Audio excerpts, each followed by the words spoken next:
Who streams before noon? This is ridiculous. Ooh, that's loud. That's loud. It's exciting and loud. And I know that we're... There we go. Mugen! Good morning. Good morning. Hi. How are you? I'm hitting all my metrics this morning for the most part, and I'm feeling good about it. We have Steam Scream happened over the weekend. It's still happening until 10 Pacific time, so we've got a couple hours to play spooky games and keep it in theme. and so this... What? And so the spooky game I'm choosing to play is MonsterCon. I don't need more keys. There we go. Mugen. I'm hitting all my metrics this morning except sitting on the couch with the cat. And he is letting me know. But I got MonsterCon to play. And it's Monday... Monster Morning Monday. Monster Morning Monday. There we go. I extended the alliteration and justified my schedule. But... MonsterCon is the 4th in the Monster Prom series by a indie studio based in Spain. And it's just so cute. It's just so cute. And so for spooky season, I want to play something cute.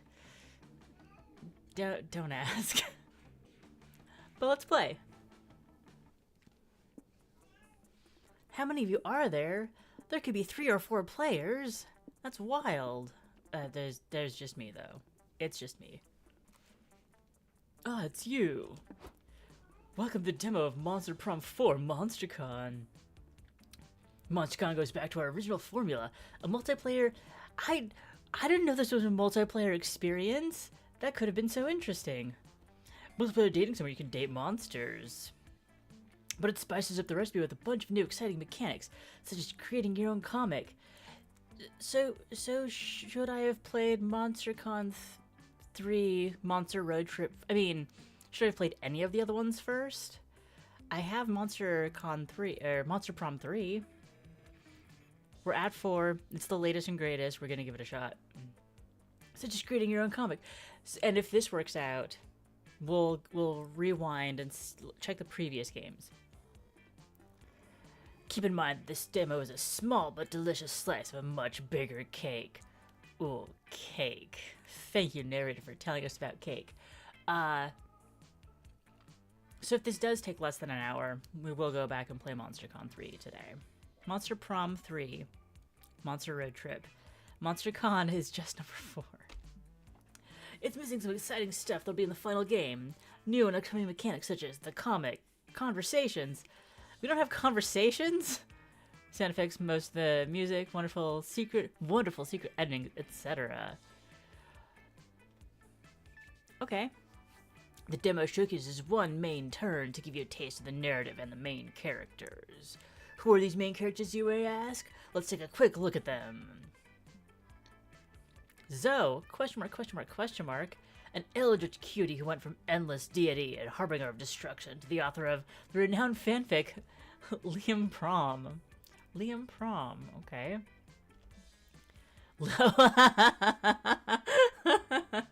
The very next character is named Liam. Liam Delancart 4XX.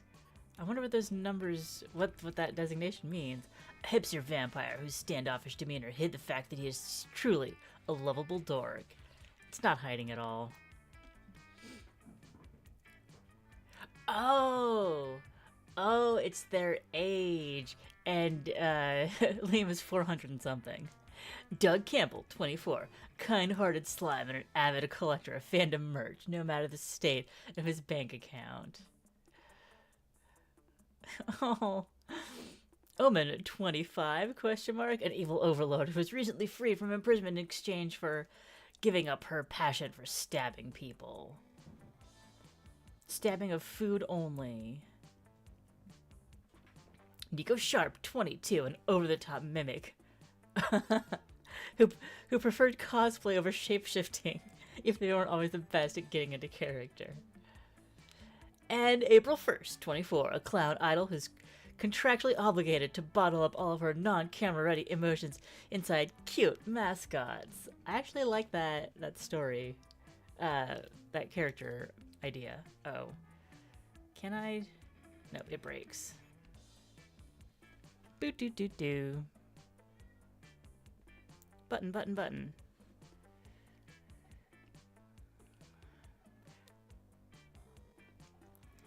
Technical difficulties. I know how to do this. I've done this before.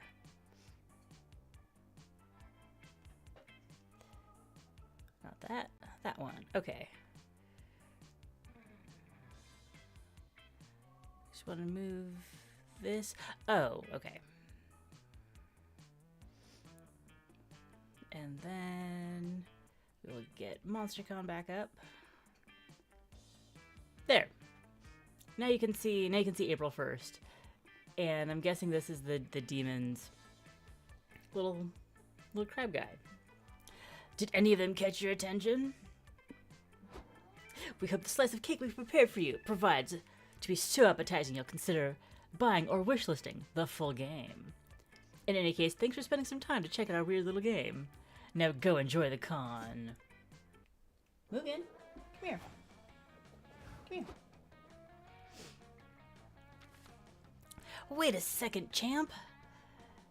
Yeah, no need to rush into this. We're here to give you some tips on how to do cons the right way. Think of it as like some sort of tutorial. God knows you could use one of those. As everyone knows, the main activity at con is finding love. Sure. Yeah, I know it isn't really, but this is Blue we're talking about. Look at her, she's probably aiming to get a date at the big end of con party. This is Blue. We're playing as Blue, I guess. Yes. The silence speaks volumes. Well, if you want to get a date, you'd probably get to know the other person and what they look for in a potential partner. Exactly, do they share your dreams and fears? Are your visions of the world in sync? Are your souls truly compatible? Too complicated. Let's say someone's personality can be definitely defined through 5 traits: smarts, boldness, creativity, charm, and fun. Mugen also has the trait of do it my way, I am cat. Do cat things when I want to do cat things.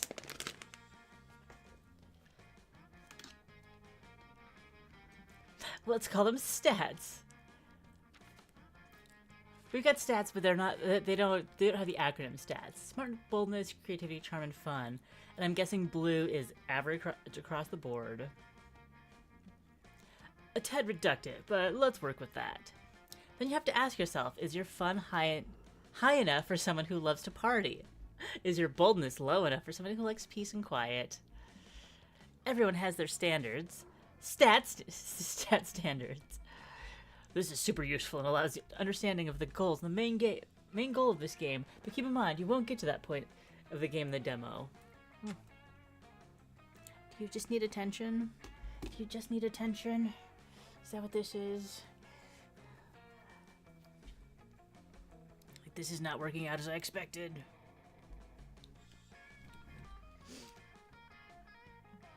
By the way, since I'm here, if you press tab, you can access useful information. By pressing H or the mouse wheel up, you can consult the dialogue history. That is very good. Sorry. Yes. Tail on my face. Thank you very much. You're welcome. Thank you, everyone.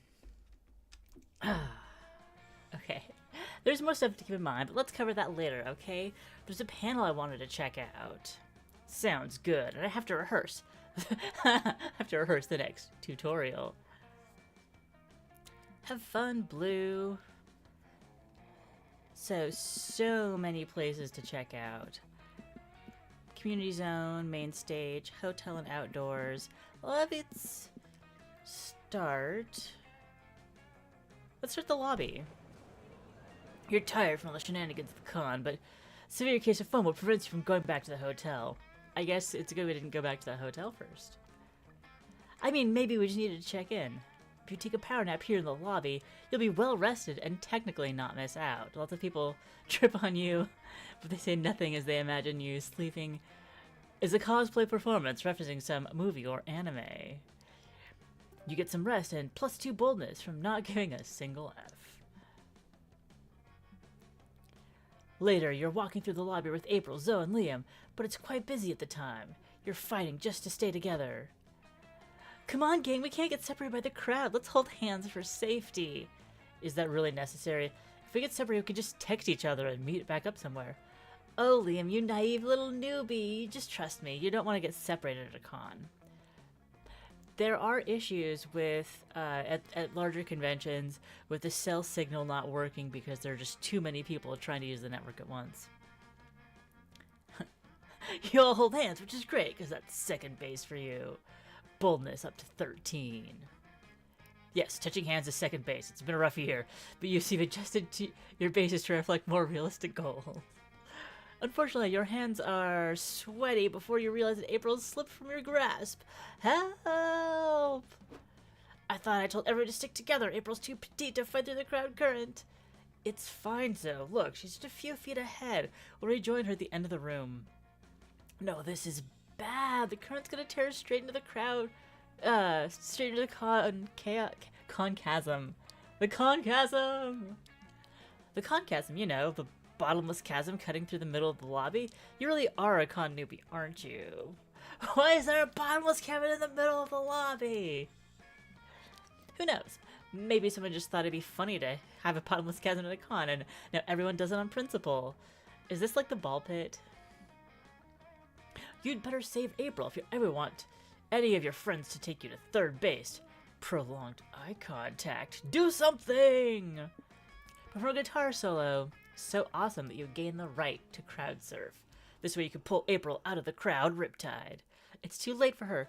Just befriend a random congoer and make them the new April. It's what old April would have wanted. Probably. Probably not. We'll perform a guitar solo. I hate to be a buzzkill here. So do you hate to be a buzzkill?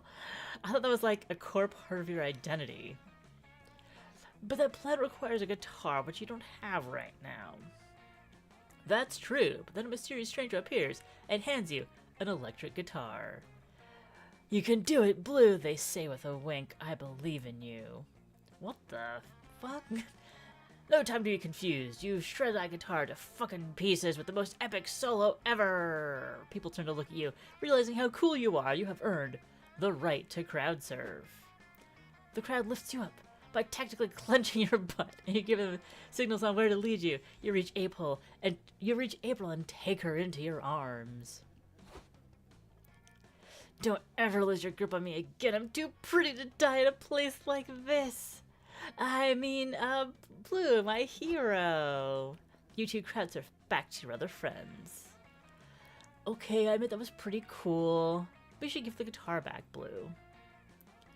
You turn back to the stranger, but no one is there. Whoa, maybe it was a ghost.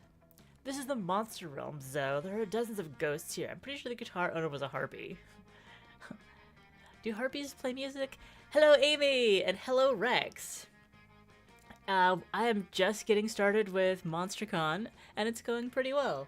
Mugen has been a little frustrated that I'm streaming so early, but it's going okay. How are you guys this morning? The rarest creature, the morning stream.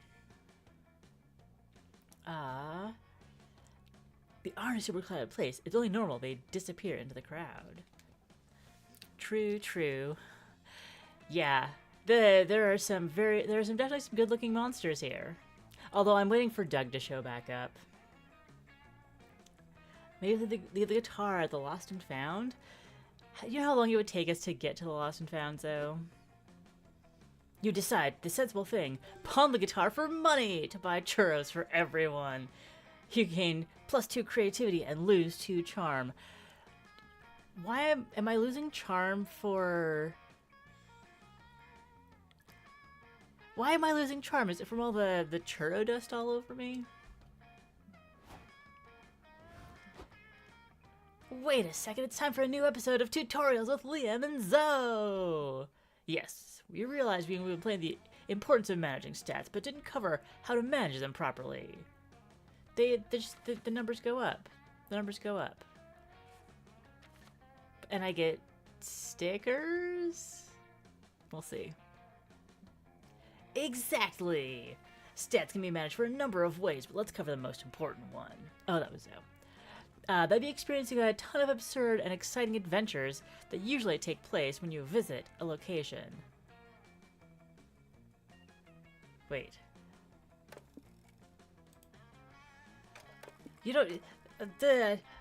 I can't actually visit the tutorial history. Let's call these experiences events for short. Yeah, that's shorter. Normally, during an event, you'd face a conflict you must solve by choosing between potential solutions. Options, if you will. By all means, Amy, get your coffee. This is a very, very bright and colorful game for a wake-up. What you choose will define you as a person. If you choose a smart option, you'll gain smarts. What? Yeah, if you choose to punch a bear, that'd be quite bold of you, so you'd gain boldness. True. But stats are also lost when choosing an option. Every path not taken is a stat lost. Which is to say, if you choose the smart option instead of punching the bear, you gain smarts but lose boldness. What was the charming option? Just try not to punch a bear, okay? Unless it's consensual. Liam, let Blue punch a bear if that's who she is as a person. True, we can keep giving tips later, yes? In the meantime, don't get yourself killed. Okay, so we've experienced the lobby. Let's head deeper into the community zone. You sit down to play a really complicated European board game. That looks like Go. Is Go now considered a complicated European board game? I don't think that many of those things are a suitable description. It's very cute. Days pass, seasons change, cities crumble, and you are covered in sand. When you finish reading the manual for this European board game, you find yourself alone in an empty, post-apocalyptic wasteland. Oh, I guess Blue is like a Bride of Frankenstein kind of character. Just kidding, you fell asleep, but what you did get to read the manual was +2 fun.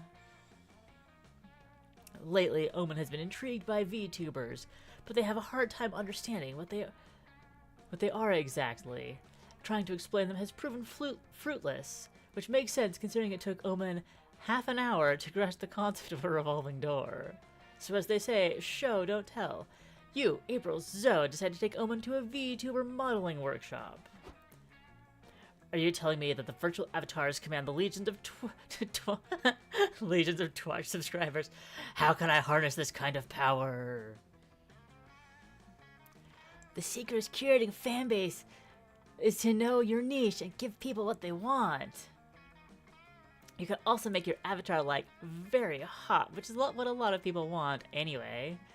Huh, so lewdness is the secret ingredient? Then why are your avatars clothed? The Twitch will wipe your account if you show pornographic content. It's a mistake you only make once. Uh-huh. What if I made mine fully clothed but a big, handsome cock in their face? On their face? Okay. Does that count as too lewd? Probably. This is impossible. I give up trying to understand the virtual nonsense. This is revolving doors all over again. But I still want to exert control over strangers. Blue, you design an avatar for me. You often seek to impress us, I promise. I will be impressed if you succeed at this. I will be impressed if you succeed at impressing me. Okay. Omen, don't exploit Blue's obvious weaknesses. It's not nice. It's not exploiting her obvious weaknesses. It's encouraging her potential skills for our own enjoyment. Come on, I want to see a cool VTuber avatar. Who am I trying to fool? Let's see some cool avatars.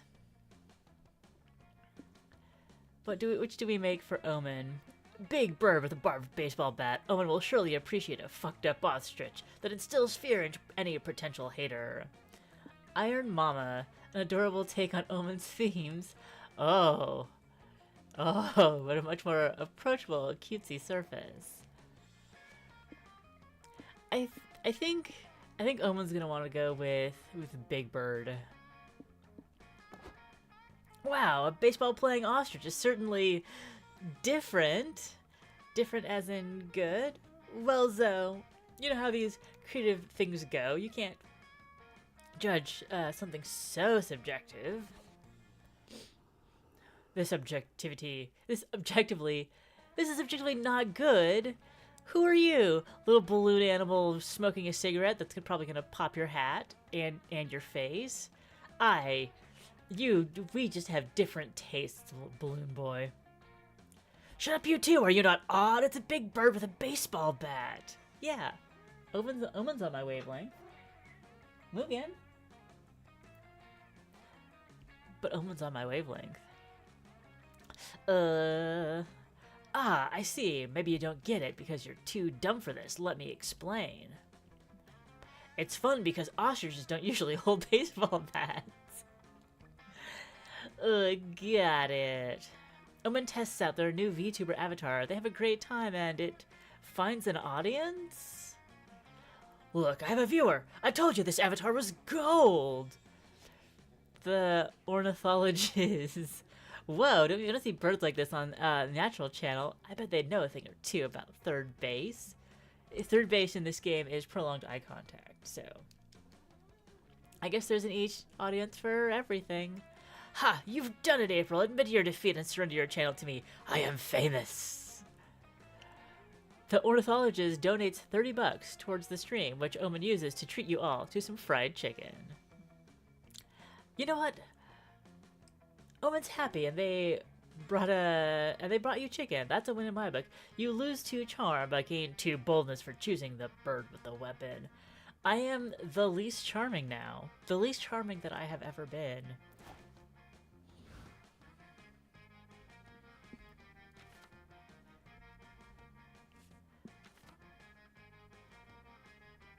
So, we can do main stage, merch hall. Meow. Or go back to the hotel. Let's pop into our room and see what's there. You decide to hit the hotel bar for a cocktail because you're classy like that. It's a pity you don't know shit about cocktails. When the waiter comes, you panic and order made-up cocktails like Twisted Torso, Hug on the Hill, and a vacuum cleaner. What do you know? They do have these cocktails. You prove your credentials in a cocktail connoisseur and you get totally shit-faced, take to your +2 creativity for coming up with drink names. I bet there are some bartenders who would love the opportunity to just, here's some words that form an idea. What do you think that's gonna be? What do you think how would you express the essence of this in a cocktail?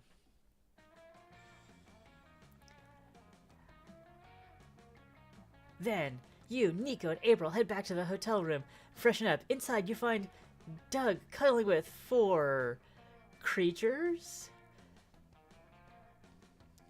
Yeah. Hey, y'all! Check out my new pets! Aren't they cutie patooties? Doug, so you've been in a cuddle puddle all day. That makes sense. Yes, they remind me of Tribbles. If Tribbles had... Hey.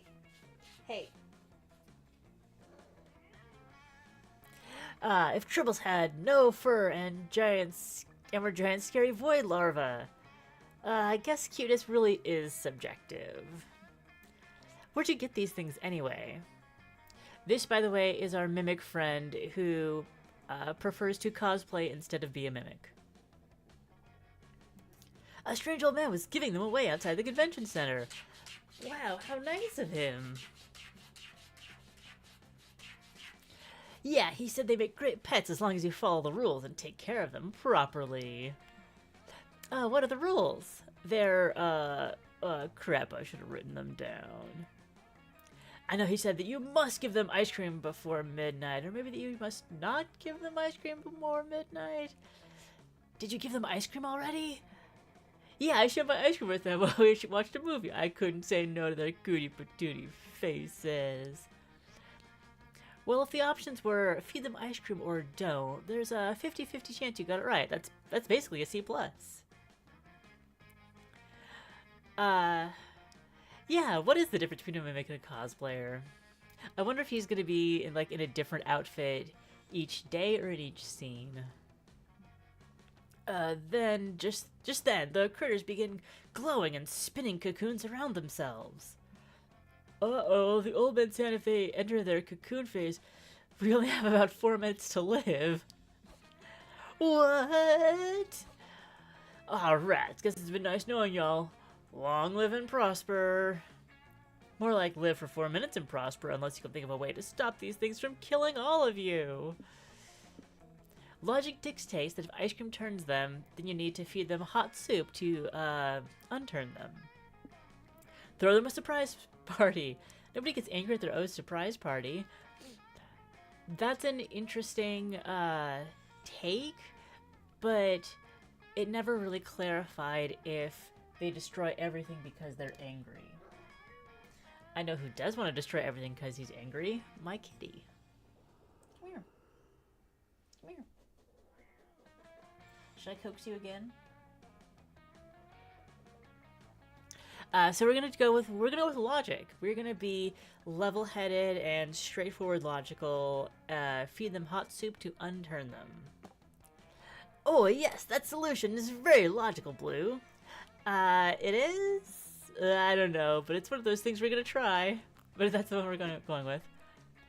4.5 minutes later, the larvae have hatched into horrible nightmare bugs. You, Doug, and Nico are chasing them around trying to feed them soup, though honestly it's hard to tell who is chasing who.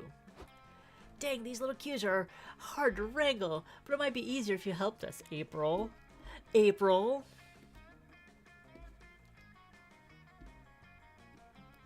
I already helped by making the soup, so I'm just gonna stay under the bed for now if it's all the same to you. Oh, here's the kitty. There's a cute little kitty.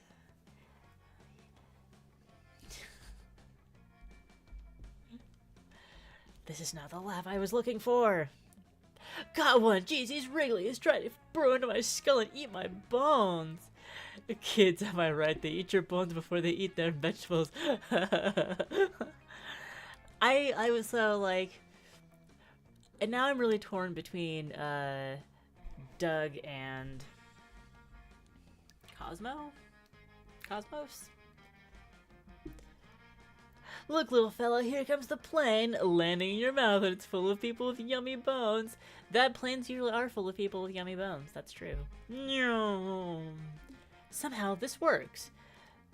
You're feeding the last creature soup when they all suddenly start writhing and screeching in agony.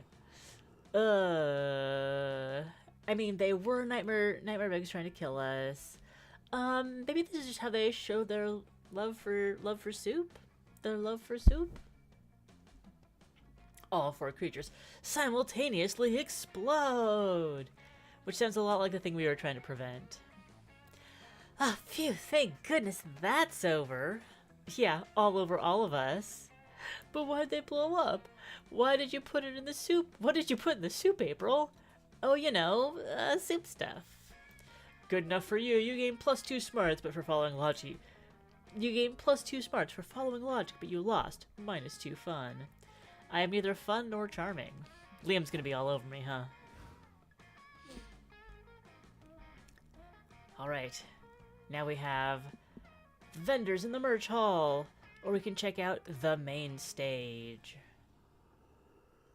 Should we spend money or see what the big event is? There's an event starting soon. We gotta go first. We gotta go here first. Are dating sims back? We've got a question. You're sitting at the main stage for a panel titled, Are Dating Sims Back? The stage is empty after a few minutes. A shy-looking guy approaches the mic and says, They're not because they never left to begin with. Yay! The audience goes crazy for the dating sims. Game plus 2 smarts for learning dating sims will never stop being cool. Later, Liam and Zoe are scheduled to give an interview about Zoe's massively viral fanfic, Liam Prom. So it's about Liam and he knows. Mugen is literally sitting on my tablet. He's just covering the whole thing with his beans. He's like, yeah, that's right. Yeah, that's right. Greetings, you puny worms. I am your favorite. Omen, yeah. Not Cosmo, Omen. I am your favorite interviewer ever, the undefeatable Omen. Welcome to my show. Are you going to introduce us? Oh, right. This is Zoe and Liam. You may applaud for them. Okay, that's enough. So, Zoe, this thing you're writing, what is it again? Some kind of anatomy textbook? Well, Liam's anatomy is prominently featured in my work, if you know what I mean. But no, Liam Prom is a story about Liam Academy, a school where everyone... where everyone is Liam. The Liams only have 3 weeks to find the perfect Liam to take to prom. Hijinks ensue. This Liam Academy is fictional. Yes.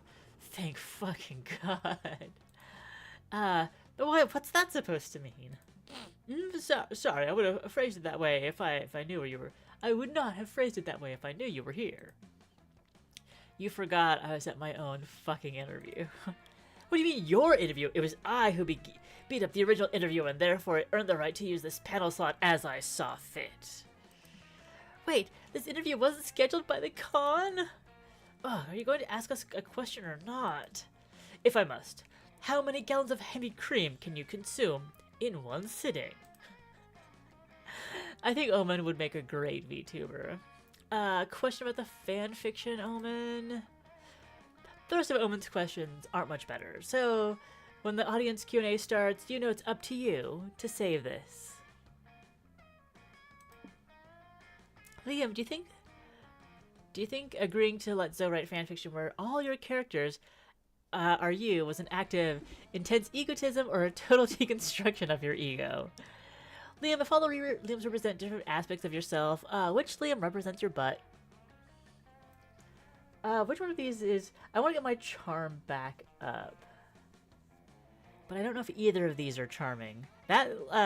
Which Liam represents your butt might be charming. This is a little too straighty by the books. We're gonna go with this. That depends on how you look at it. Every Liam is a representation of the complexity of my soul. Really? I thought it was kind of obvious that butt Liam represents your butt. That's a very literal interpretation of a deceptively complex metaphor. Liam, who wrote this? Who wrote this fanfiction? Did you? I don't think so. It's a giant floating butt with your face on it, Liam. It doesn't get much more literal than that. Butt Liam is actually a reflection of my humility and how I am not averse to sometimes being the butt of the joke. Okay. I saw him as more of a silly floating butt with your face on it. Butts are fun. Especially if they have Liam's stupid face on them. Liam, maybe you need to write your own fan fiction, but it probably shouldn't be about you. Yes, that's the face! Don't be grumpy, just look at butt Liam. Doesn't he fill your heart with joy? Yes. I must admit, my face does improve the aesthetics of the standard butt. But if you're telling me that this butt fits in those skinny pants, I'm not so sure. Turn around, Liam. Give us the 360. Show us how accurately butt Liam represents you. Now, the real question. Does Liam's actual butt have a Liam face on it? I'm sure the audience wants to know. Sadly, you have to move on to the next question, leaving a huge mystery unsolved. You gain +2 fun and lose -2 smarts for asking a question about butts. It has been established that Omen doesn't really understand much. There was we tried to explain VTubers, and there was reference of this is almost as difficult as when we tried to teach Omen about revolving doors. So I don't know if Omen understands the concept of fiction. That just might be how it is.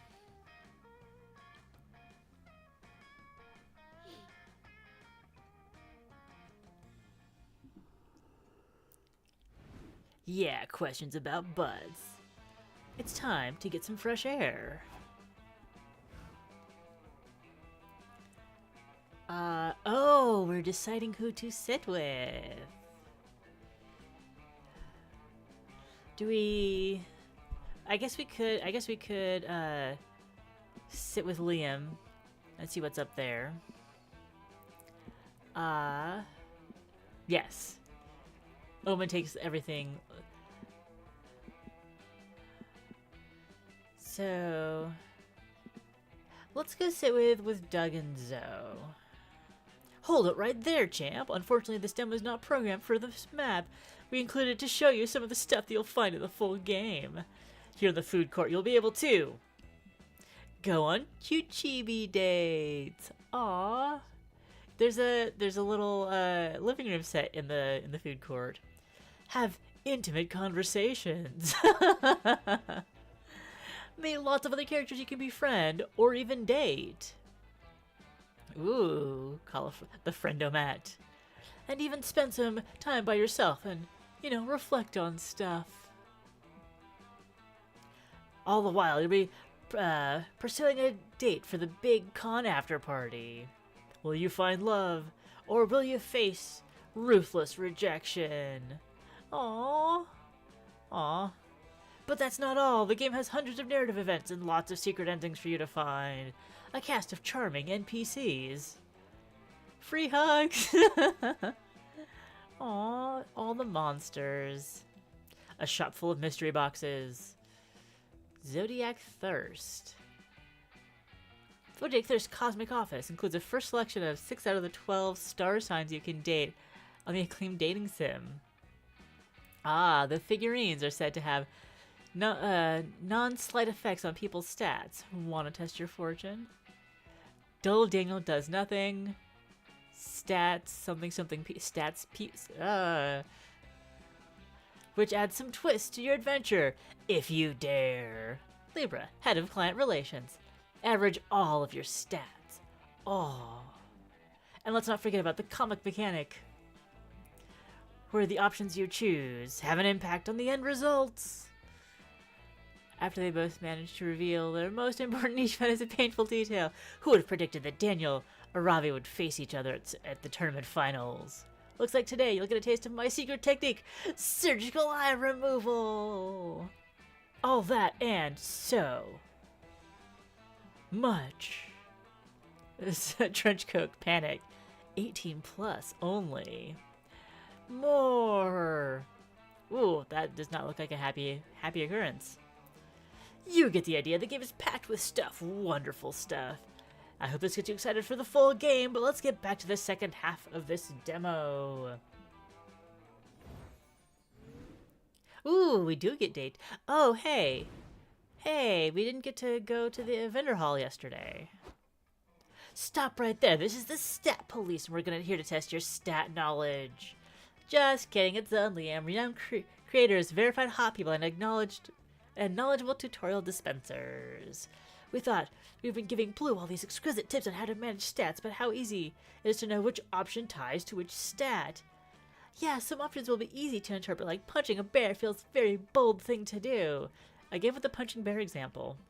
But some will be quite a bit more nuanced, and it will be harder to tie them to a stat. Which is why we've written all these specifics to every stat in a manual for you to check, which is not available in the demo. So even if an option might not feel tied to a specific stat, or even more than one, you just gotta take your time, try to analyze the biggest clue within the option, which stat relates to a specific clue. Or you know what? Just ignore the stats and choose whichever option feels more interesting to you. Live, fail, and have fun. Zoe's got me. Zoe's got me there. I was agree with Zoe here. Try not to fail too much. Meh. Let's go play some DDR so I can see you fail too much. Let's go, but don't be surprised if you're disappointed. See you around, Blue.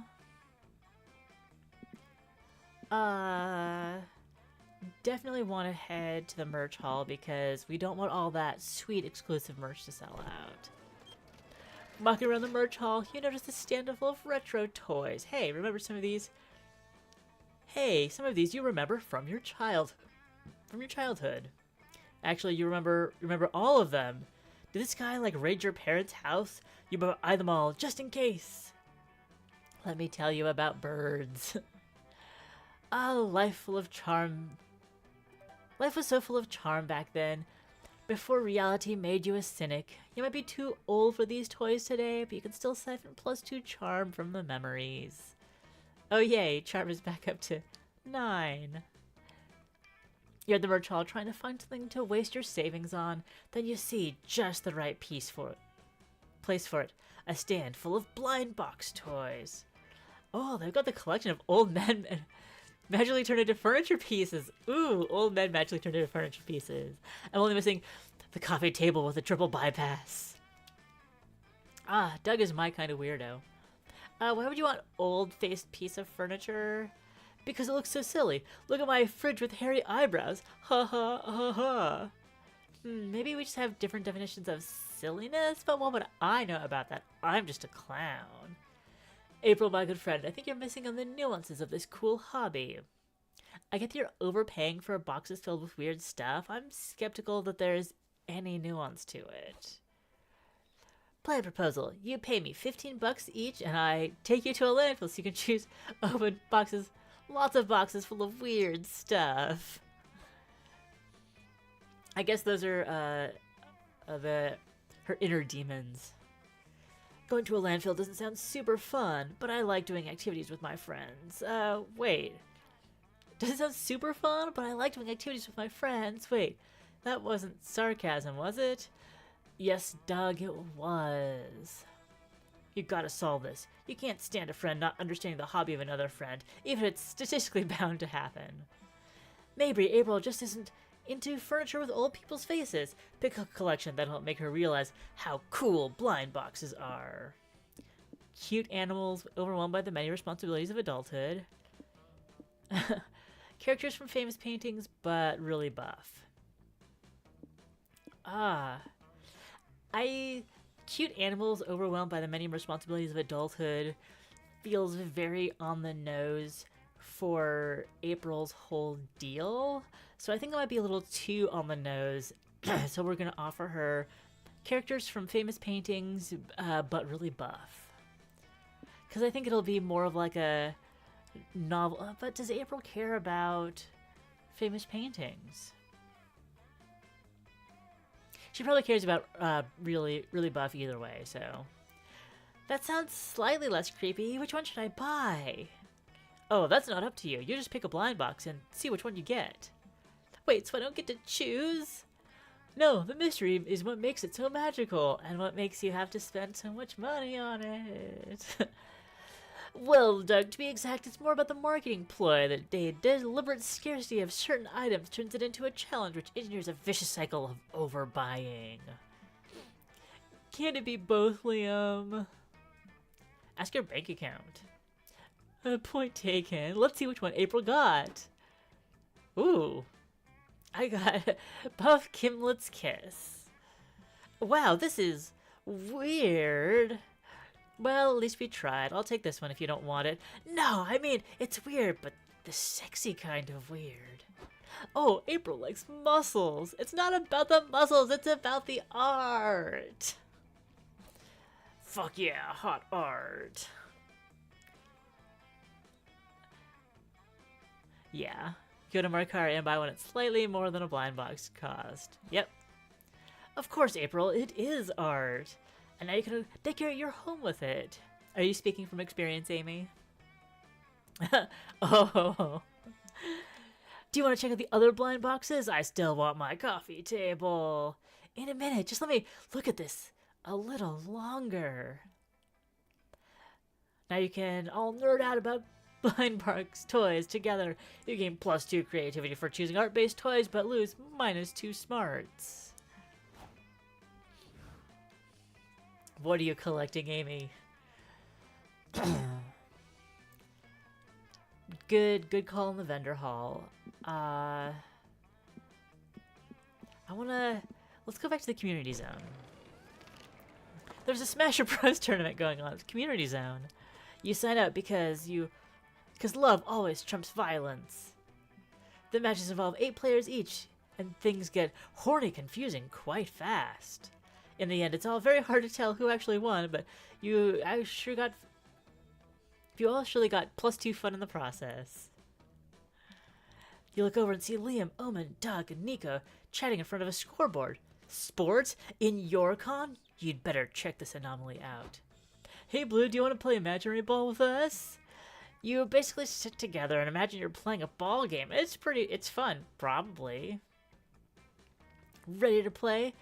Let's have me against all of you. Ha!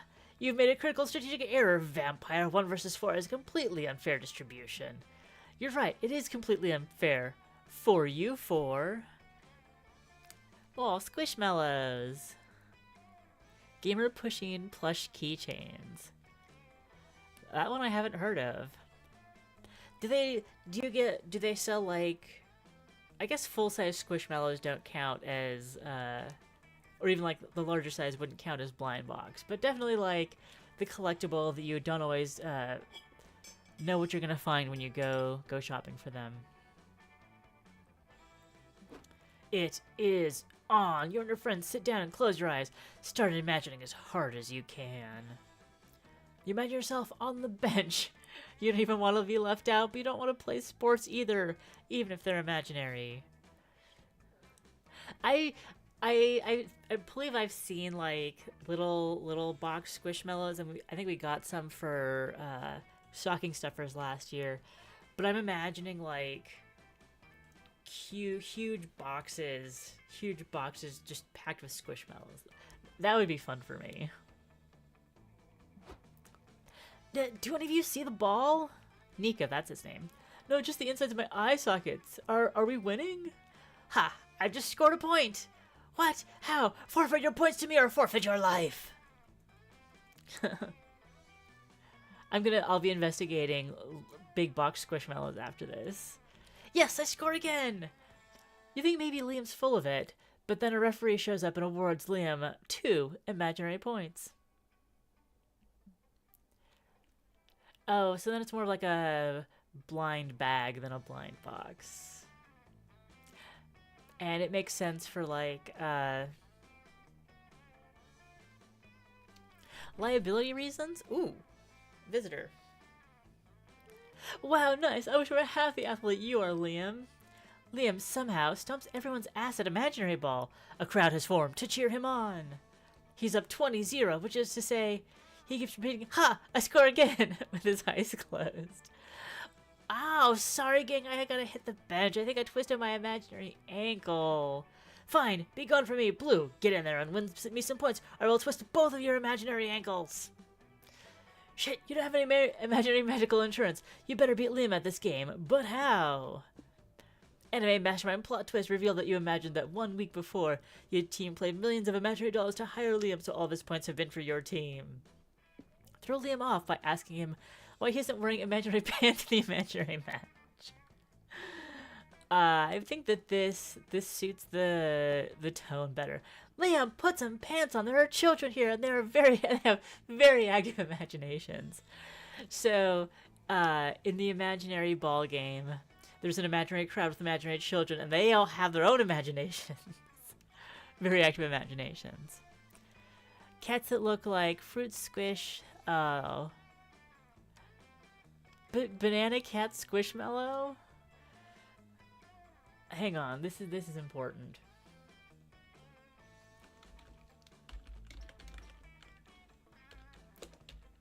Banana cat Squishmallow. Yeah, that's adorable.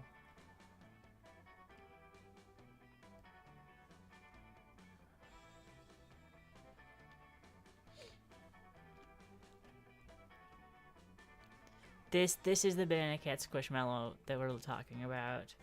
And it's super cute and adorable, and now that I know that these exist, My household needs at least one new hat. No, this hat has... Wait, are you talking about the Squishmallow or me? Because this has been in my normal rotation of hats for a very long time. I dyed this yarn myself. It's, I did a, 2 colors of Kool-Aid dye, and then knit them, it's knit in a spiral. So instead of having to switch colors, I just knit one and then knit the other, and because I like doing spiral hats because they're easy.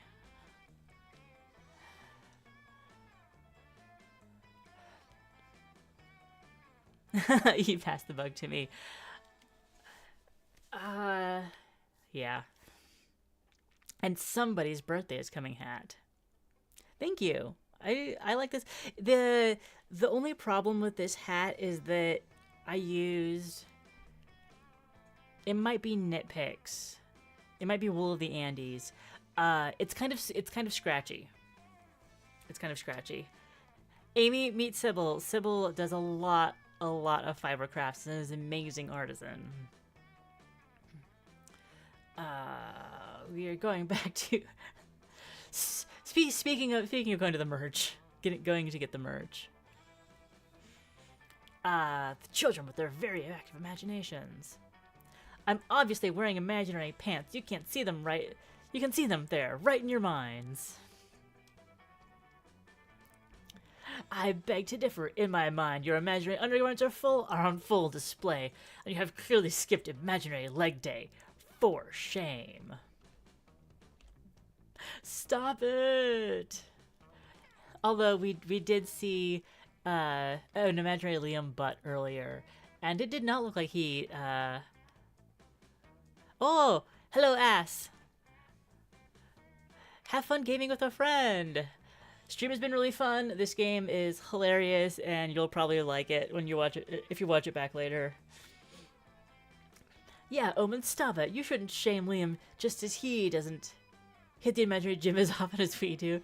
It doesn't make him any less imaginarily valid. I'm sorry, Liam. As much as I want to, I can't picture you wearing pants anymore. Think about the way that's phrased. I can't picture you wearing pants anymore. Can you remind us what your pants look like? Alright. Thanks for the lurk. Can you remind us what your pants look like? Liam spends the next 5 minutes describing every detail of his imaginary pants. Now's your chance. Look, everyone, Doug scored a point. I did? The ref says he did, so he did, and just before the match comes to an end. The final score is Team Liam, 20 points. Team Omen and Henchman, 1 point. Ah, we may have been defeated, but thanks to you, my gelatinous friend, we escaped a total crushing humiliation, which is better than nothing. Go, Doug! You did it! I can't believe it. I'm good at sports! While your friends celebrate, Liam puts his hand on your shoulder. He got me in the end, Blue. I respect that. I rarely see a team score even 1 point against me. Even if I always play without pants on. Did he just wink at you, or did you imagine it? You're not imagining the +2 fun you get, at least, or the -2 smarts you lose. Well, now our smarts is down. Our smarts is down with our charm, so let's. Oh, we did the merch hall. That was the blind boxes. Hotel and outdoors. The main stage. We gotta check out the main stage. Fighting game archetypes. The grappler. Biggs armed to grapple you. They usually have kidneys. Misdirected urge for... That probably says hugging people, but I like to think about it as juggling people. There'd be another L. You decide to watch a panel discussing fighting game archetypes. Your main goal is to determine which archetype you should be. Are you a grappler? Are you a zoner? By the end of the panel, you realize you are a very rare lover, a highly ineffective archetype for fighting games. Makes sense. You're a better fit for a dating sim. You gain +2 smarts from achieving such self-awareness.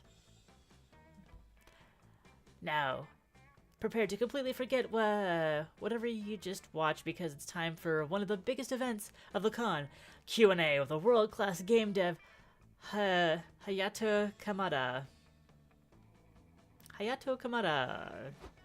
Hey, you two. Kamada's panel starts in 15 minutes. Tell him to get ready. Oh, that's staff. That's not Nico. Us two? Oh, they're volunteering. Volunteer staff. You got it, boss. He'll be there. Everything's under control. No disasters in sight. Oh, no. Crap, shoot. Gosh, freaking darn it, we're so fudged. We're fudged right to heck. Your commitment to family friendliness is admirable, Doug, but can someone tell me what the fuck is going on? Well, Oma and I were told to hang out with Hayato Kamada to make sure he came to the panel on time, and we did an excellent job. Con volunteering is just too easy. We were just superior at hanging out with Hayato Kamada. Until we lost him, that is. You lost him? How? Let's see. First, we took him to the corn dog stand to get lunch. Then that one thing led to another. We bet him $20 he couldn't do a backflip. Best $20 I have ever spent. Mugen is politely sitting on my feet, and it's lovely. And then we had a spirited debate on whether or not the color red actually enrages bulls. We could not agree, so we went to find a bull to see if it was true, but apparently the only place you can find bulls in the city are zoos, so the absurdity of modern era. Such is the absurdity of this modern era. It was fun. We got to look at the lizards with the creator of Solid Lizard himself. I've never felt so alive. But somewhere between the reptile exhibit and the face painting booth, we lost him. At a completely separate venue. How does that even happen? It's not our fault. Celebrities are slippery, and we were very excited about the face painting. You only had to keep track of one fucking guy. Liam, you don't get it. They painted my face like a tiger. Like a tiger. Can you imagine that? We did just have a whole segment on the power of our imaginations. Sigh, you better help them find Hayato Kamada before the panel starts.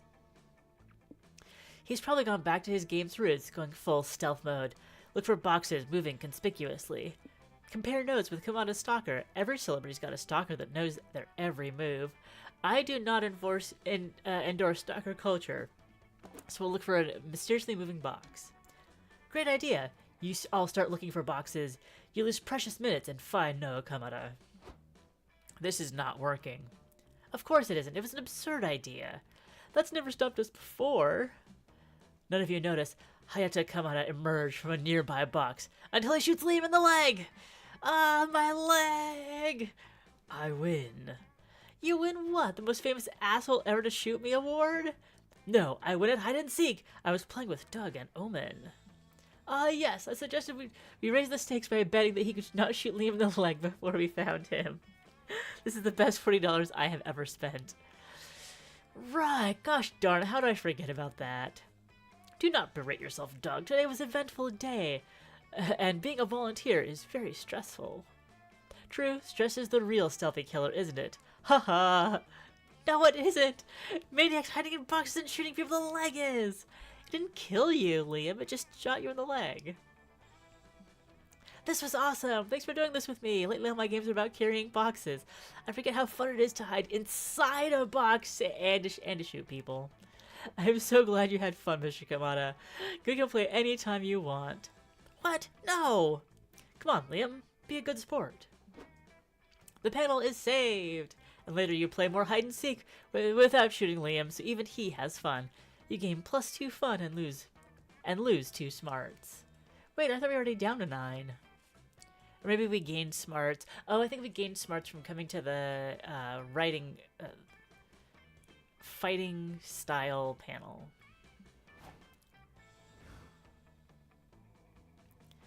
Hotel or the lobby? Hotel or the lobby? Let's go to the hotel. You're chilling in your hotel room, staring at the ceiling. When you've already memorized the ceiling, you decide to call room service. Room service asks, "How can I help you?" You tell room service you memorized the ceiling because you were bored. It turns out room service loves your room ceiling too. They've memorized it out of boredom too. You talk about it for hours. The conversation is enriching and it inspires you for any ceiling themed creative project you may have in the future. You gain +2 creativity. Because hotel room ceilings are the most interesting. Afterwards, you, Nico, Liam, and Zoe are sitting by the food trucks, eating corn dogs. Darn it, I got a hot dog again. What do you mean? Well, you know how every corn dog has a 50-50 chance of being either a hot dog or a corn cob inside? For some reason, I always get a hot dog. What? That's not how corn dogs work at all. True, it's not exactly a 50-50 chance. There's also a super slight 1 in a million that you get a corn dog genie, but you know what I mean. I don't think I do. I mean, it kind of makes sense. It is called a corn dog. It's called that because it's covered in cornbread. I am losing smarts by being in this conversation, absolutely. No, I'm telling you, it's the 50-50 thing, except it's an unfair 50-50 because I never get a corn cob. Which some might say is evidence that there's no such thing as a corn cob corn dog. Or that just Nika's very unlucky. Am I the only reasonable person here? Probably, Liam. I don't need someone reasonable, I just need someone comforting. Thanks, Zoe. This conversation is interrupted by you taking a bite of your corn dog and getting a mouthful of magic smoke instead. A corn dog genie appears! What the fuck? It's the corn dog genie, silly, the one I was telling you about. Congratulations, Blue. You get one wish before I return to my cozy breaded home. What will it be? I wish to know why you never get a corn cob when you eat corn dogs. Wish for what everyone wants. A beach episode. We need a beach episode. Yes! But we've got a con to attend. Why would we waste time with a... Shut up! This is happening! Faster than you can say, can I finish my corn dog first? The genie teleports you all to a beach. Oh, this is nice. We can spend the next 3 days... the next 3 days just doing this. Swimming, making sandcastles, smashing watermelons blindfolded. We could do this forever. I can see this now. Monster Prom 5, Monster Beach! Tempting, but we shouldn't. The beauty of the beach episode is its rarity. Otherwise, they'd lose their appeal. Like finding a corn dog genie! Sure, but that just means we have to make the most of this opportunity. Liam takes a watermelon and the blindfold out of his bag. What? Oh. I thought Liam was gonna blindfold the watermelon. Squee, you didn't! I knew you'd appreciate it. Look, it's April. Get over here, girl. We're just getting started. I will. I'm just a bit shy in this little bikini. Do you think it's too revealing? It's exactly the right amount of too revealing. The sea won't be the only thing making everyone wet today. Excuse you. Join us. This melon won't smash itself. Honk coming. Oh, sadly I have to cut this outcome short for time, but feel free to imagine the hilarious antics you'll get up to in your beach episode. I wonder if that's for the demo or in the full game too. Seriously, draw fan art or something and make it hornier than we ever could. You gain +2 fun and lose -2 smarts. Yay? You've reached the end of the demo. Did you like it? You can tell us about it on our official Discord server or on our social media, or browse your Discord server for horny beach episode fan art. Once again, if you want one of these sexy monsters, consider buying or wishlisting the full game.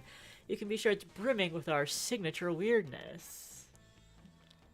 Thank you for your support, and thank you for playing. See you at the con, winky face. What do you want to do? Play again? What? But I am gonna wishlist the game.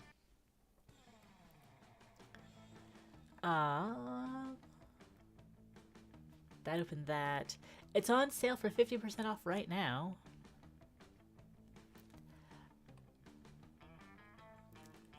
But yeah, that's totally on my wish list. It's over, but I do have Monster Prom 3 Monster Roadtrip downloaded, and I've only been streaming for an hour, so I'm gonna load that up. This is my first time playing a Monster Prom game, and I am so delighted by it. This is incredibly fun, and I'm curious about the what the multiplayer is like. Uh, so yeah, that might be a thing that I. Yes, this was Monster Prom 4, which came out in April of this year, and let me MonsterCon All Access, Monster Prom Franchise Bundle. Oh, oh wow, you could get Monster 3, Monster 2, Monster Prom Second Term, so that's technically 5 games for $23. It's also in a bundle with Date Everything. Bundle info. The first one came out in 2018, so they've been doing this for 7 years now. Do they always release in April? But it's funny that the original Monster Prom came out in April, because proms are usually in April. So Monster Road Trip came out in October of 2022, but then they went back to April for the MonsterCon release. But yeah, we have Monster Prom 3 Road Trip, which is the 3-year-old edition of this. Yeah, it was giving Date Everything vibes. And the website says that there's full audio, and I'm guessing that that's in the full release, but not in like they don't want to pack all the audio into the demo. And then, since it's probably released well before the game is finished, there's changes to some of the dialogue between there and full release. So it makes sense. It's just a little harder in my voice, so I'm going to get water and I'll be right back. Except Mugen is on my feet, and I don't want to. He can deal with it. We might have a meowy kitty again, but I'll be right back. I'll be right back. I'll be right back. You're very sweet. I love that you're behaving down here.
Yes, Mugen stayed, which is great. Now I need to very gently leverage myself back onto my chair without disturbing him. I think we got it. Okay. Yes, lots of talking. I almost accidentally put rice vinegar in my water instead of lemon juice, which would have been a disaster.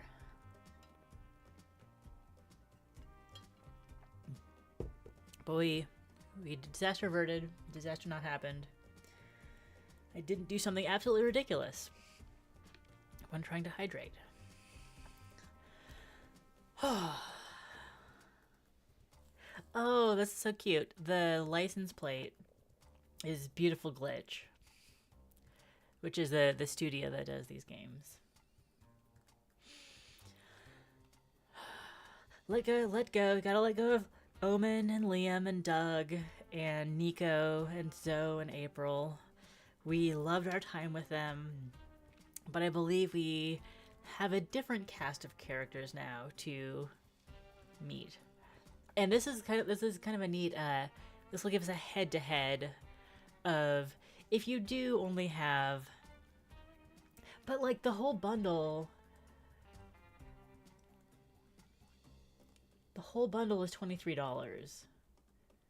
It's 53% off. And oh, the monster, well, it ends in 27 minutes. I wonder if the bundle also expires then. That would be a shame. Okay, Monster Road Trip. Whoops.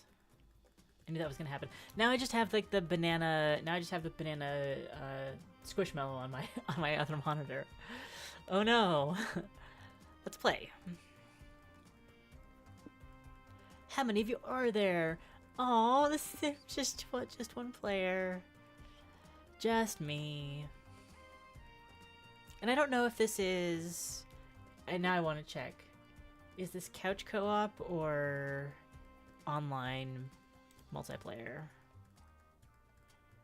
Online PvP, split screen PvP, online co-op. So you could play with multiple players in a variety of ways.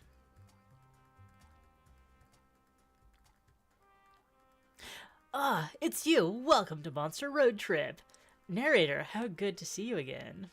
Get ready for the demo, my brain instantly did the autocomplete on, get ready for the demo of a lifetime! Get ready for a demo of a game that is its own beast. Unlike our previous games, this is not a dating sim. What? What?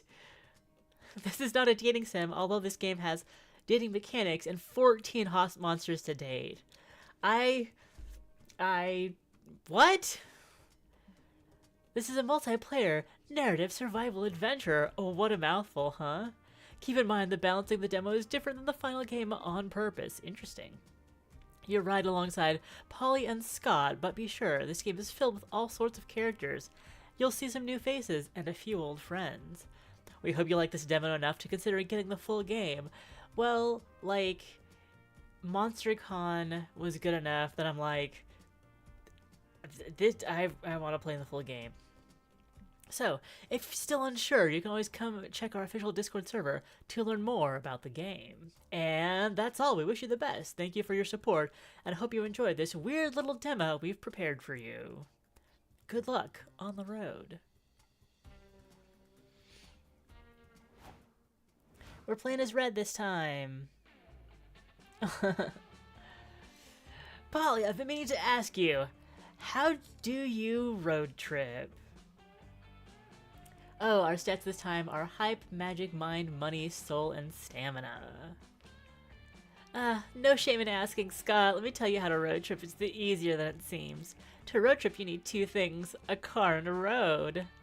We have those! Yes, we do. Now, after the famous double-choice infrastructure bill was passed in 1974, all roads are required to lead you to two different locations. So what do is drive down the road and choose a place to stop between two legally required options. Come on, Red. Show Scott how it's done. What? Okay, so we can go to the world's big. How is this how is this a competition? How the world's biggest potato or Doom's Diner? The world's biggest potato. You say potato, I say potato. And this will be stamina and mind. It will expand our minds. The world's biggest potato. Look, that cloud looks like a plane. Scott, that is a plane. Behold, the world's biggest potato, so large, so starchy, so rustic. So ripe for the creation of the world's largest plate of French fries. There's plenty to do besides stare at the agricultural marvel. What do you do? Polly, I've been meaning to ask you, how do you road trip? There's no shit. Wait, Okay. All of us will share 6 essential resources, and we need to manage them wisely to keep the trip afloat. So we need to be careful because choices we make during the trip can affect these resources. And if one of them depletes completely, we can kiss this road trip goodbye. Has Polly pulled her shirt so far down it's coming out the bottom of her shorts? It's certainly a look. I get it! So our goal is to avoid running out of any resources to keep road tripping forever. No, the goal is to reach one of the 6 destinations every road trip leads to. I have a travel guide that explains how each destination works so as to hoard different resource. How each destination requires us to hoard a different resource. You can check said guide in the full game. Okay. So she put on shorts over her long shirt, yeah. If we get enough money, enough soul, enough magic, enough hype, enough stamina, well, that's some kind of ticket, enough mind.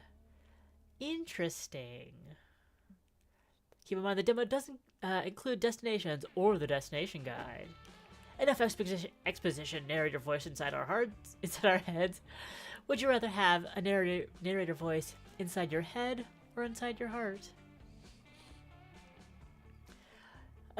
We get it. Keep our resources. We get it. Keep our resources far above 0 and enough of one resource to reach a destination.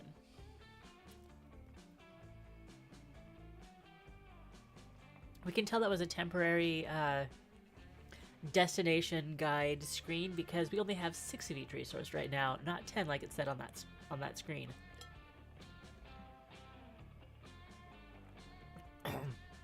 All right, let's go. Do we research the potato? Guess which resource you'll lose and you'll always... So one gets lost at random. Okay. Benefit from the potato, feed from the potato, or research the potato. Ah, okay. Each of the 3 options will affect any resource, but either a bit, somewhat, or a lot. Research, feed, or benefit. I think when you see the world's largest potato, you should feed from the potato. How could you look at a giant potato and not crave fries? You need to find something to eat. Hey, look, they have a diner built into the side of the potato. I imagine them just like carving out potato to make the restaurant bigger, but simultaneously increasing the rate at which the potato disappears. That's a long line. They better at least have vodka on the menu. Welcome to the Big Potato Diner. What can I get you? 1 hamburger, please. What part of potato diner don't you understand? Don't ask that question. We might be here for a while. So, Scott has a little bit of the Doug archetype in him. Damn, these dishes are kind of expensive. Why is this potato stand so pricey? Do we think they use... They use what they cut out for what? What? Because when we make all our food out of the big potato, every bite of potato history. Cool, does the big potato make really good potato dishes or something? If anything, they all kind of taste stale. The big potato is getting a little up there in age. Oh. But hey, we have this special section on the menu. The manager isn't sure if it's morally okay to keep selling these dishes, so the prices are more competitive. Yeah. Yes, they definitely use what they cut out of the potato for the fries. That doesn't sound great, but oh boy, those prices are low. They're so cheap they won't even make a dent in your money stat. The question is, which of these dishes will feed you while fucking you up in the least inconvenient way? The infinite fry or smashed potatoes. I like the idea of an infinite fry. That's glorious. It isn't literally infinite, is it? There's no way to finish cooking something that defies the laws of time and space?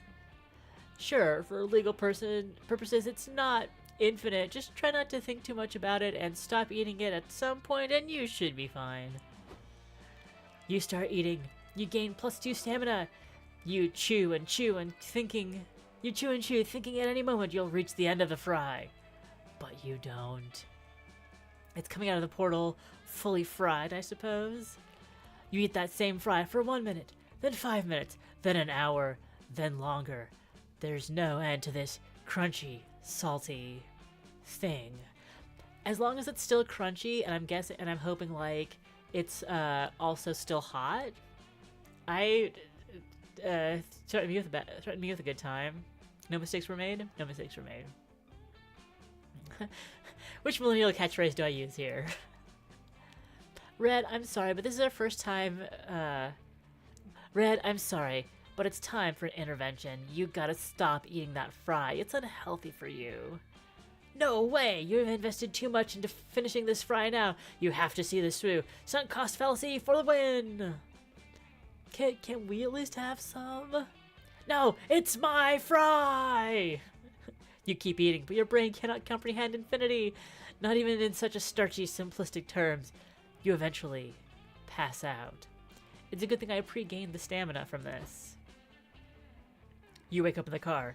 Scott and Polly threw the fry away and took you here to take care of you, which was nice of them. But you're kind of upset because you'd finally found your true calling, eating that infinite fry to completion. Your purpose in life, gone forever.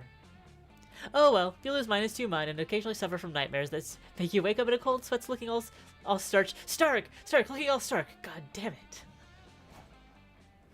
Minus mind. Okay. Rave in the desert or the shopping mall. Why? I guess a semi-abandoned shopping mall in the desert would be interesting, but that only has a stamina sticker, and we did stamina last time, and I think it's time to revisit a rave in the desert. All about it. Bros, the wind in my face makes me something. Dude, rude. Oh god, what did Scott say? In the middle of the desert, ravers and partygoers have gathered to dance their cares away. You're drawn to some blurry figures in the crowd, ethereal beings who look like they're made of party. As you behold them, you wonder, how should you milk the vibes of this rave? Woo! Woohoo! Again! Let's choose an action to make an event happen. Yes, I'm ready for all the randomness the events involve. Actually, Polly, I'm checking the travel guide, and it seems like there aren't random events after all. Look at these different signs that appear to refer to the different types of events. The most common is exchange events. After making a choice, you'll always lose a resource and gain a resource, no matter what. Ah, the trick is to making the right choice, since that'll decide which resources are gained and lost. But if there's a resource sign next to the type sign, you can call that a known resource. It means the resources are guaranteed to be affected, no matter what our choice is. Even if this sign is positive, the resource is guaranteed to be gained. If it's negative, then you'll know you'll lose it. Like, for example, if we see an action with a sign, we'll know we'll lose money. But our choice will only determine which resource we'll gain. That's not so bad. If we know losing or gaining a resource is unavoidable, we can be strategic about it. That all sounds very useful, but like a little too much pressure for a fan favorite Polly to keep track of. Right, can we leave these decisions to you? Thanks. Party 24/7. Find the best rave spot. Try and get some drinks. I definitely think that we're going to try to find the best rave spot because Party 24/7 sounds a little bit too much like Infinite Potato. And this is another stamina thing, and I want to... yeah. Well, let's try to find the best rave spot. You're all searching for the best spot to party when you're approached by 3 smiling spirits. Polly, you made it to the rave. So glad you're here. Yes, it's so good to see you. Scott, Red, meet Summer, Macarena, and Cheese. Summer Macarena and cheese that the ghost of parties past. Oh boy, they know how to get down. You bet. It's our unfinished business to make sure you guys drink plenty of water. Water mentioned. And have a bitchin' time. That's awesome. We were just trying to find a good spot to party.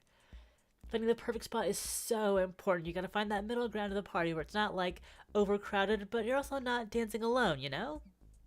You also want to be close to the bar to order drinks, but you're not so close you're standing in beer and piss all night.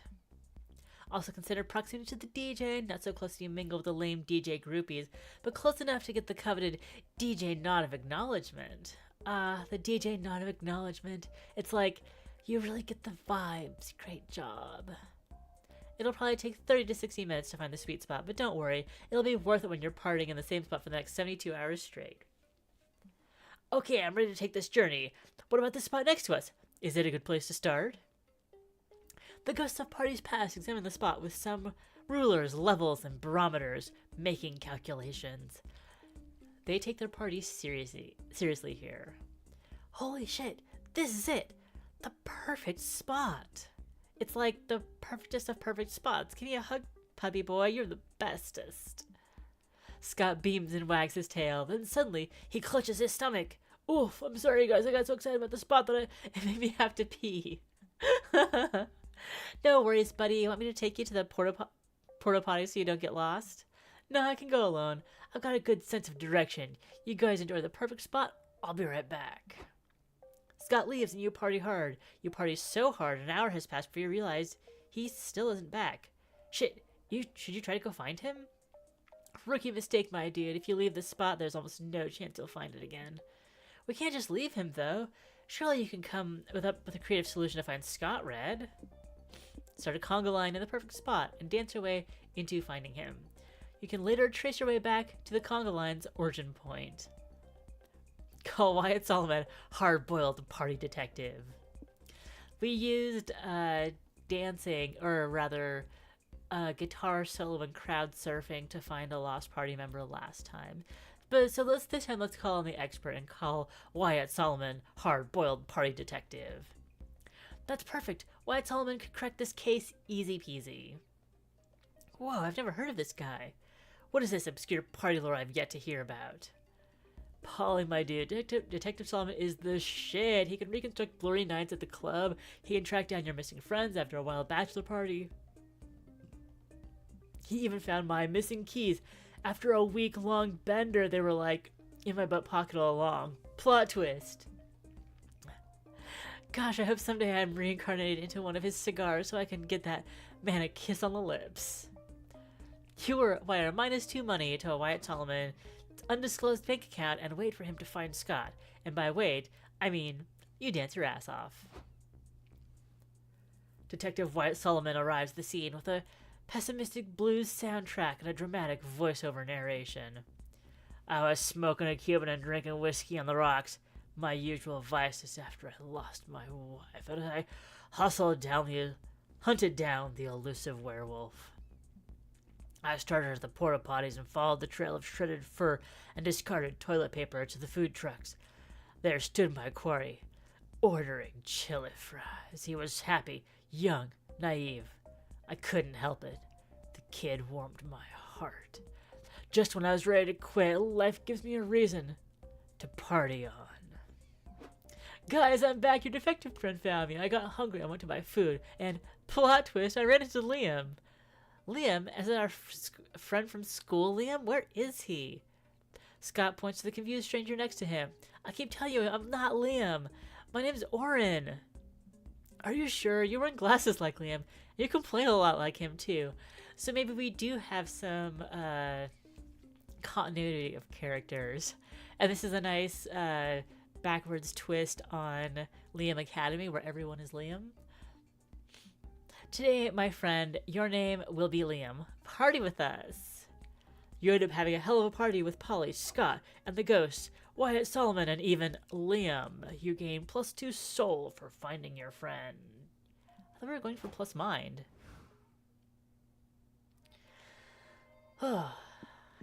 Roadside Wig Museum. Oh no. Oh no. Or futuristic gas station. I was thinking that after 2 stops, we're due for a gas station, a gas stop, but we can get hype. We'll lose money either way. So we can gain, it's just kind of between gaining magic or hype. We can make it another stop. We don't need gas yet. We'll go to the Roadside Wig Museum. Do you ever wonder whose car this is, Polly? I thought you knew, Scott. Rental car rally much? Wigs of every color, shape, and style, from afro to updo, are on display here.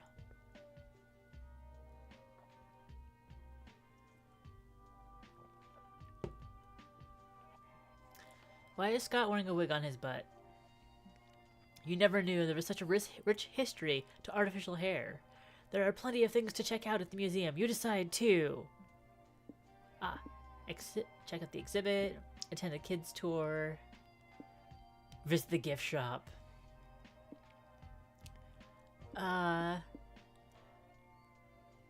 We'll just check out the exhibition. You, Polly, and Scott enjoy wandering around the magical wigs for the fabulous exhibition for all of 4 minutes. Okay, I'm tired of staring at these wigs. Let's try some on. Please do not try on the wigs, ma'am, says an employee, or I'll be forced to call security.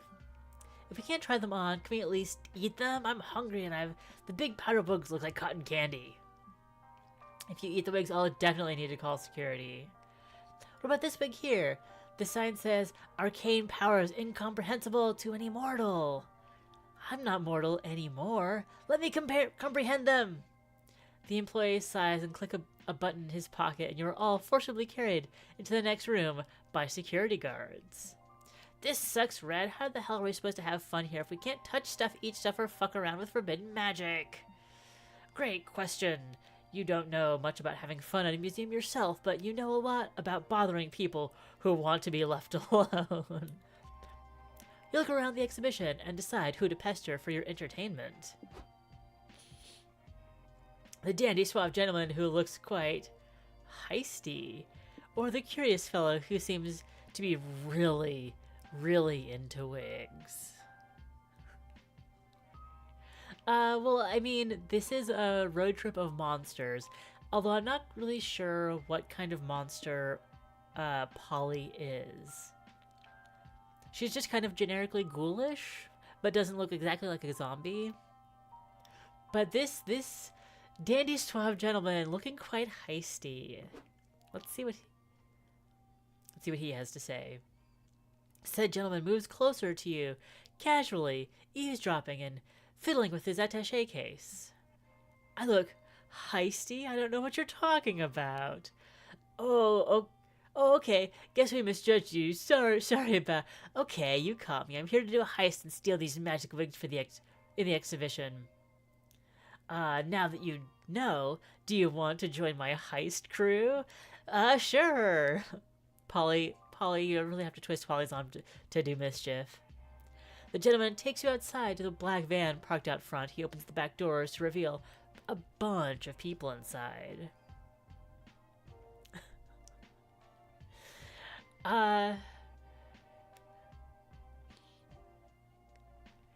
Do you need, Well, I guess, Amy, we might just have to go back and play Monster Prom the original to see if there's if there's a backstory to this monster-infested world. Maybe it was a worldwide magic event. Maybe they've just always been monsters and this is a parallel dimension. Or maybe this is our future. This is a glimpse of things yet to come. Takes you outside the black van. He opens the back doors and reveal a bunch of people inside. This big fella is Tony Macaroni. He's our muscle. He's bald, as you can see. He really wants a nice, expensive wig to cover it up. There's Miss Appear. Miss Appear, master of disguise. She can turn into anyone. Her only weakness is not having enough wigs. Until today, and this is codename Hard Drive. They're our hacker and the greatest, and are also our getaway driver. We're a small team of wig heist enthusiasts, so we wear multiple hats. But soon we will wear multiple wigs! And the magical wigs we steal today will be the crown jewels of our collection.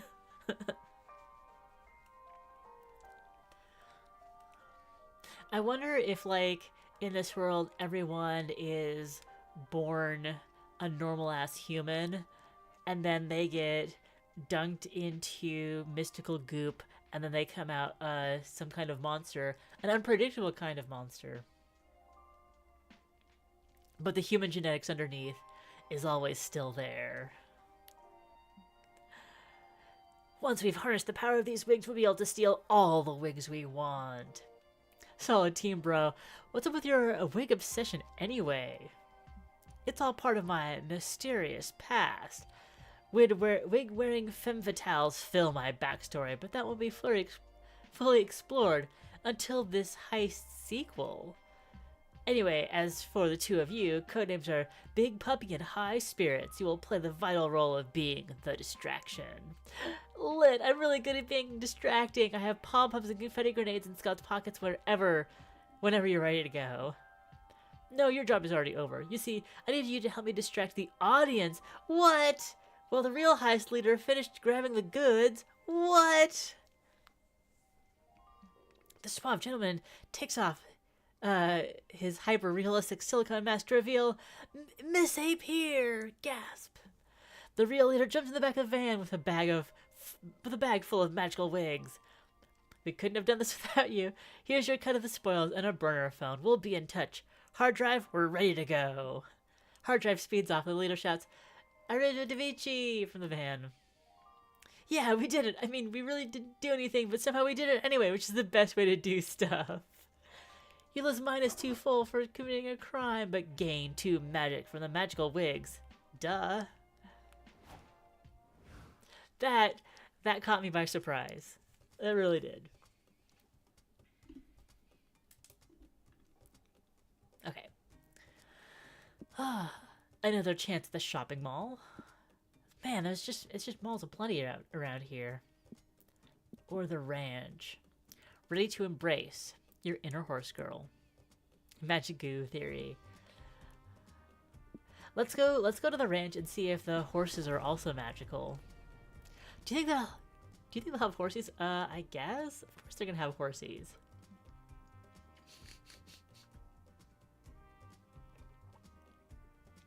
Sunshine, open fields of rolling wheat, and pounding hooves. This truly is a horse's paradise. Science has proven there are always 3 key activities to do with horses. Question is, which one are you doing today? Ride the horses, whisper to the horses, worship the horses. Inner Horse Girl says worship the horses. No questions asked.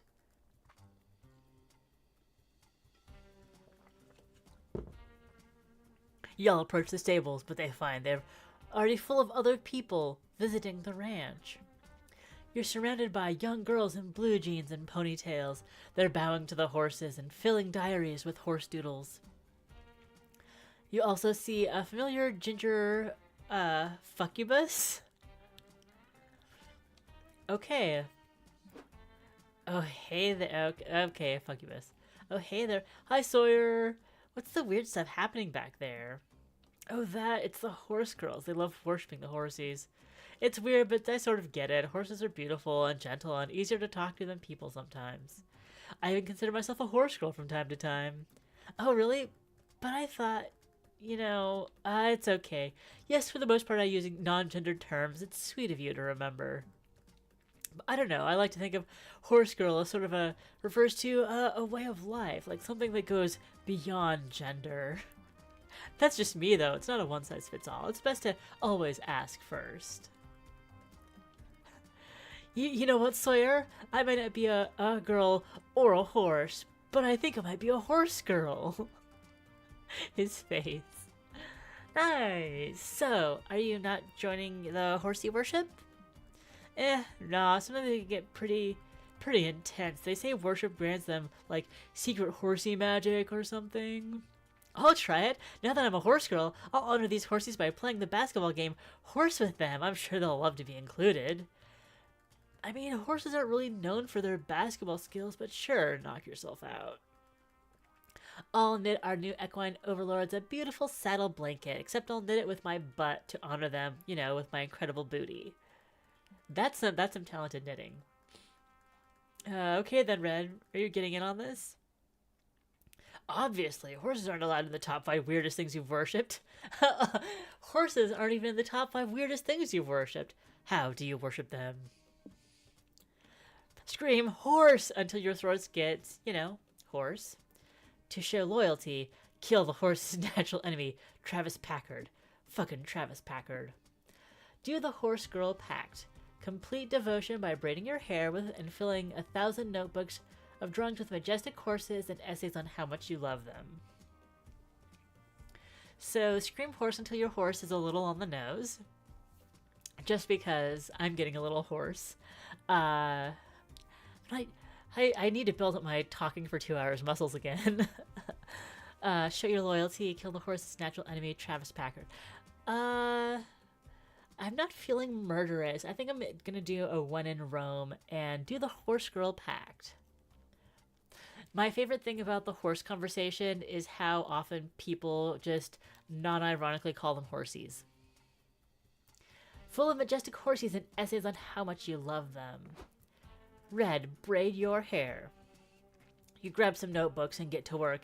You fill thousands of pages with equine doodles, poems, and heartfelt essays about your horsey overlords. I love horsies, you write. I really, really love horsies. I love them so much. I may have a horse drawing phase in junior high. Horses are hard to draw. I've loved horses ever since I started into their soft, soulful eyes of a friendly horsey, and I knew that this majestic creature understood my very soul. Horsies are so pretty, their manes are so shiny, their legs are so strong and supple. I love the way their flanks ripple and undulate as they gallop. I wish I was a horsey. Then I would be free to gallop through the grasslands. One with the wind. I would be free to gallop through the grasslands one with the wind, and I wouldn't know about taxes or the high expectations my parents put on me. Yeah. There are quite a few how to draw horses books out there. Also how to draw dragons. I drew this picture of me as a horsey for you. Please, horsies, accept my worship and let's be BFFs. XO, XO, XO, XO, XO, Red. Me as a horsey is pretty intense. You show the horse girls your work. They're pleased with your offerings and they prepare you for the horsey altar. What? Your hair is beautifully braided. You're outfitted in jeans, riding boots, and a sequin-covered jacket. You kneel before the horsies, spread out your diaries, and kiss their sacred hooves. They love it. Cool, are you done now? Because we're supposed to get back on the road like hours ago. I'm always the one making us take a long time. 2 out of 3 stops. I have been the one taking a long time. But Scott ran off that other time. Oh yeah, oh no! Oh no!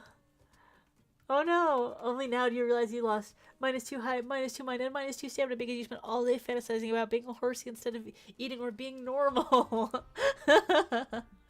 At least Red gets +5 magic from the horsies, and thanks for being so obsessed with them. Now we have to gas up the car. Oh, now we have gas for the car. Super magic. Super magical. Yep, that's true, but you're mind that you only need the car because you're not a horsey and can't run fast. Your dreams will never come true. Oh well. Time to stop and get some rest. So we had 3 stops on our first day. Skip pit stop.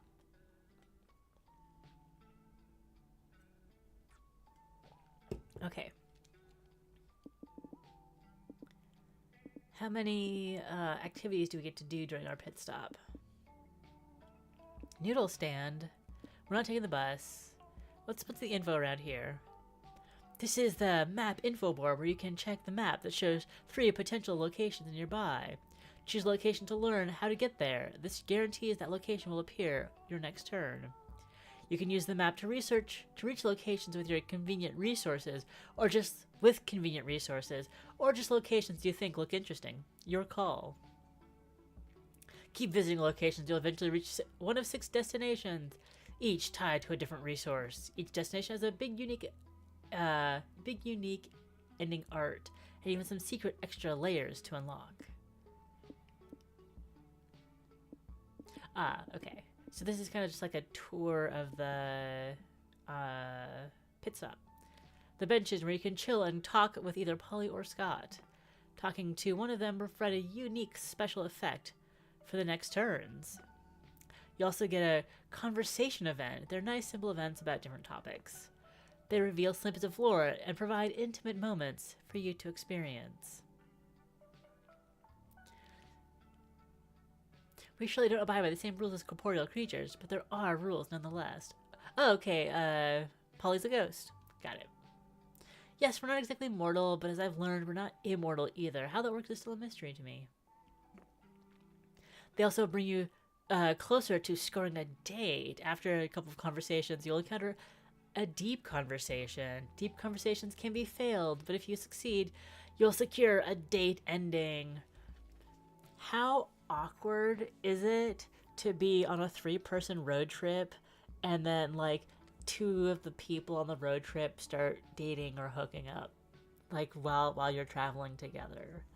Oh, that could be so weird. The noodle stand, bartering stand, where you can barter little trinkets and manage your resources a bit. Each trinket is tied to a resource. You'll lose resources tied to the trinket. You get da-da-da-da. Also, Noodles is here, but I don't know if that's a good thing. I think that's a very good thing.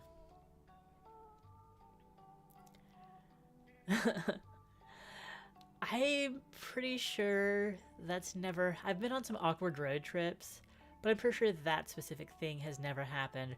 I was just once ditched in Salt Lake City so that the people I was traveling with could go back to LA for a hookup. Yeah, I think that's how it went. And so I had to find my own way from Salt Lake City to San Francisco, because they were coming back up to San Francisco for Pride. We were doing like a Pride road trip a number of years ago. This was many years ago.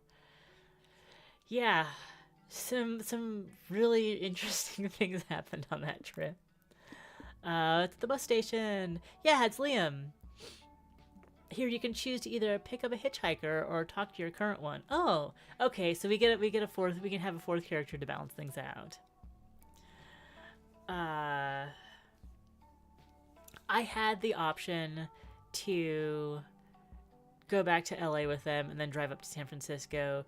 So it was kind of that I chose to be left in Salt Lake City to find my own way. But I was kind of also glad to be rid of that car of people.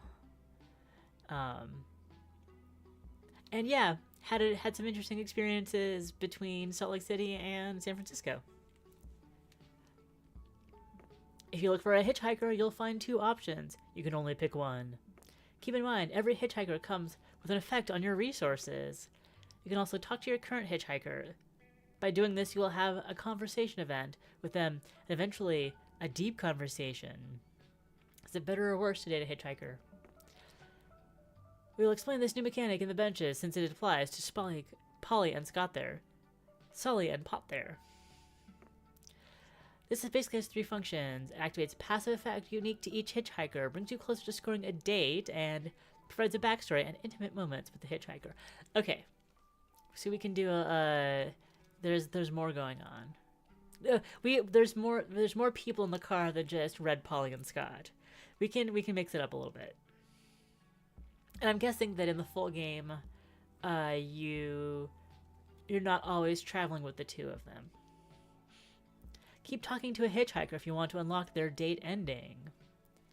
There is 12 hitchhikers, maybe more in the future. Each one of them are waiting for you and ready to share more about them if you're willing to listen. Oh, see? Liam wasn't born a vampire, he was turned into a vampire. He was human once.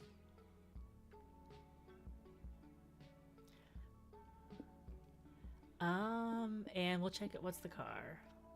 Why would you pick the car? The car is the simplest spot. Why would you, in which you get to affect your resources a bit? The game includes a bit more competitive mode that includes currency called prank dollars. In that mode, the car gives you these prank dollars. The mode is quite cutthroat. You and your friends will fight to see which one earns the most prank dollars. If you're all too selfish competitive, you may fuck up the group goal, and then the group loses, and if the group loses, everyone loses. But focus too much on the group and too little on yourself, and you may end up getting in a lame ending out of being the player with the least prank dollars. But if you end up, and this is kind of like Blue, if you end up with the most prank dollars, you will unlock a juicy ending. Do we get week 2? No, we don't get week 2.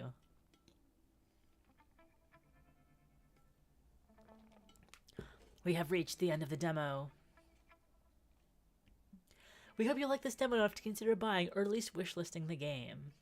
You can also follow us on social media or join our Discord to learn more about Monster Roadtrip and the whole Monster Prom franchise.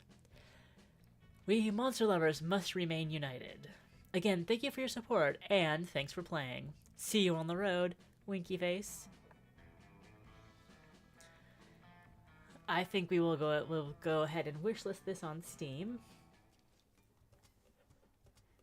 And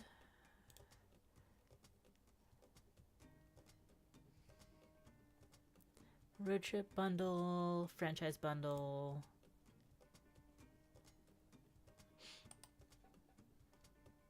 Bundle info. Yeah, oh yeah, the event ended, so the bundle basically doubled in price. So, missed out on this opportunity to buy the Monster Prom franchise. But let me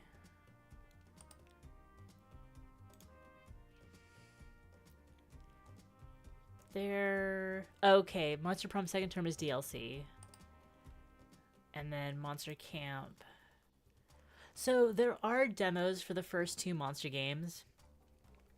If I had to pick between Con or Road Trip, which one would you choose? That's actually a really hard decision because they have similar vibes, but the gameplay is a little bit different. I think I would get Monster, even though I literally have, like, I'm like, road trips are so much a part of me. I have a gas pump tattoo. But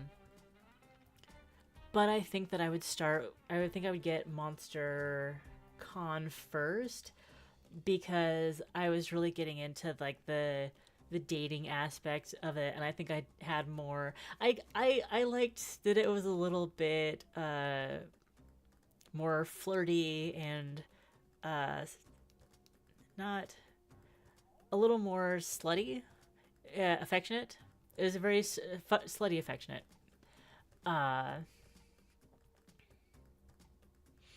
So I definitely liked that and want to play more of that. But like the road trip thing and like the branching paths and like the actual gamification of having to manage your resources more and the opportunity to doing competitive multiplayer seems really fun. So like I just saw there's a Cult of the Lamb drop in Monster Road Trip too. That's funny. So yeah. Both look good, both on my wish list. I would probably buy Monster Prom first. Monster Con first. But I'm thinking that I will do another Monster Monday morning monster demos. Next week, I'll do Monster Prom 1 and 2 in this same slot because they both have demos and this was a lot of fun. Even though it was more reading than I expected. I guess it was like a one-off thing that the High Times demo was fully voice acted. And like that's another reason to like look forward to, even though like if I'm buying a game, I'm probably not playing it on stream. But you know, this was a lot of fun. And like, thank you to Amy who's been here. Thank you, Amy, for hanging out, and to people who are lurking and just dropped by for a minute or watching the VOD. I really appreciate it.